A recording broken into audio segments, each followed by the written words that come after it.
Joseph Vijay எனும் நான்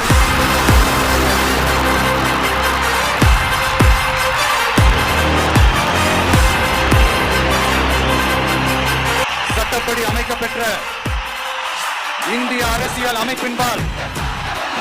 உண்மையான நம்பிக்கையும் மாறா பற்றும் கொண்டிருப்பேன் என்றும் இந்திய நாட்டின் ஒப்பில்லாத முழு முதல் ஆட்சியையும் ஒழுமையையும் நிலை நிறுத்துவேன் என்றும் தமிழ்நாட்டு அரசின் முதலமைச்சராக